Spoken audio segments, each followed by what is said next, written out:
নমস্কাৰ ৰাইজসকল, স্বাগতম জনাইছোঁ মোৰ এটি অন্য ভিডিঅ'লৈ। আজি আমি আহিছোঁ সুন্দৰদিয়া দক্ষিণাটিৰ সত্ৰ আইগোসানী মহিলা নামদলৰ উদ্যোগত বংশীগোপালে হেক্টা খোৱা পিঠিত তৃতীয় বাৰ্ষিক ৰাজহুৱা বীৰ নামৰ আয়োজন কৰা হৈছে। আপোনালোকক অকণমান দেখাবলৈ চেষ্টা কৰিছোঁ। এয়া চাওক।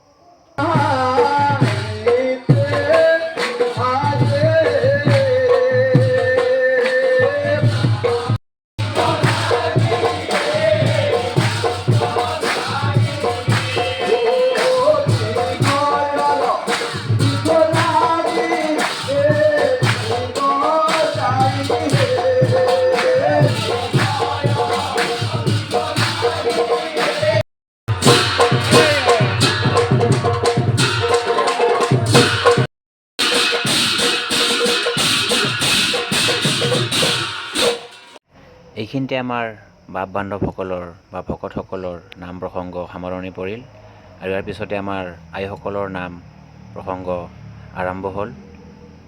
গতিকে মই আপোনালোকক আইসকলৰ নাম প্ৰসংগৰ কিছু দৃশ্য দেখাম বুলি চেষ্টা কৰিছোঁ। এনেই কাতি মাহত আমাৰ সমগ্ৰ সত্ৰনগৰী বৰপেটাত প্ৰত্যেক হাতী প্ৰত্যেক গলিতে নাম প্ৰসংগৰ আয়োজন কৰে। ৰাইজৰ মংগলাৰ্থে এই নাম প্ৰসংগ কৰি আহিছে। গতিকে আপোনালোকক দেখাবলৈ চেষ্টা কৰিছোঁ।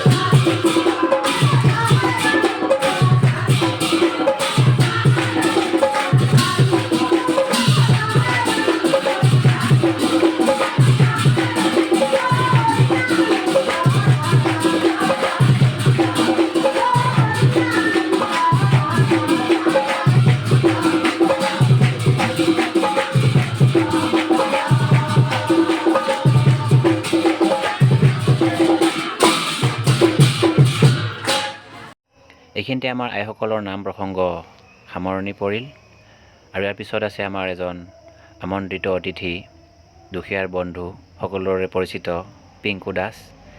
সকলোৱে কৈলা বাবা কি জয় বুলি জানে তেওঁক। আহকচোন আমি পিংকুদাৰ এটি ভাষ্য শুনি লওঁ। কৃষ্ণ প্ৰথমতে যিসকল ব্যক্তিয়ে তিনিবাৰকৈ ইয়াত নিমন্ত্ৰণ দিছে তেওঁলোকক বহুত বহুত ধন্যবাদ দিছোঁ। প্ৰথমতে নাম সম্পৰ্কে মোৰ ইমান জ্ঞান নাই, তথাপিও নাম বহুত ভাল পাওঁ।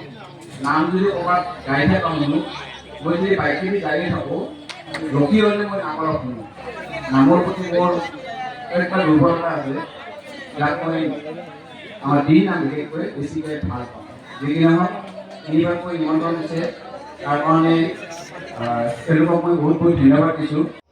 এইখিনিতে এটি ভাল খবৰ আপোনালোকক জনাই দিম বুলি পাই সুখী হৈছোঁ যে পিংকুদাই এটি নতুন পদক্ষেপ লৈছে, য'ত আমাৰ কিছুমান গৰীব শ্ৰেণীৰ মানুহ, যিখিনি মানুহৰ মানে কিছুমান আত্মীয় স্বজন ঢুকালে খৰি বাঁহ ঢাৰি এইখিনি কিনাৰো কেতিয়াবা সমৰ্থন নোহোৱা দেখা গৈছে আমাৰ।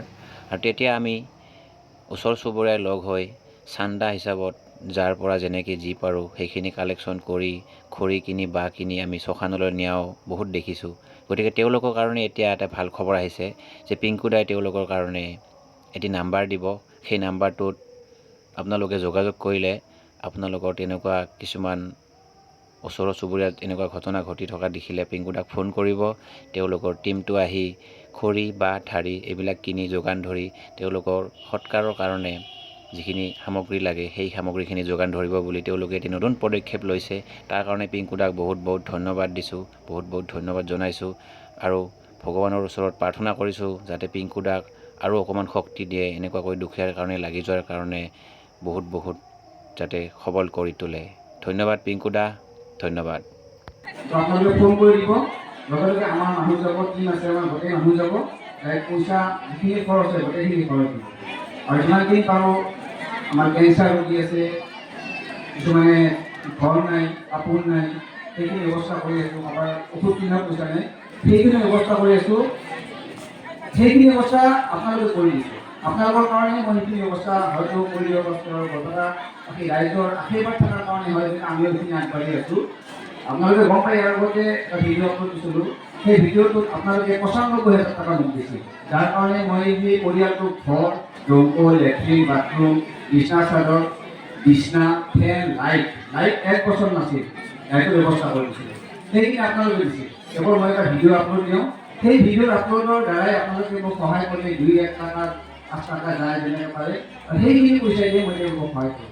গতিকে আপোনালোকে এনেকৈ আশীৰ্বাদ কৰক যাতে আগবাঢ়ি যাব পাৰোঁ, আৰু আমাৰ দুখীয়া মানুহখিনি যাতে অলপ আগবাঢ়ি যাব পাৰোঁ। তেওঁলোকৰ পঢ়াৰ কাৰণে ব্যৱস্থা কৰি আছোঁ। বহুতো আমি বেগ দিলোঁ, স্কুলত ছাতা দিছোঁ, কলম দিছোঁ, বহি দিছোঁ।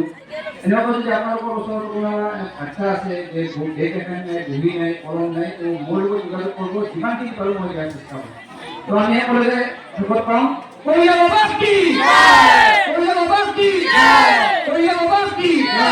কৃষ্ণ। মনৰ কথা আমাৰ ৰাইজৰ মাজত অতি সুন্দৰকৈ ব্যক্ত কৰিলে আমি পিংকু দাসক ধন্যবাদ জনাইছোঁ।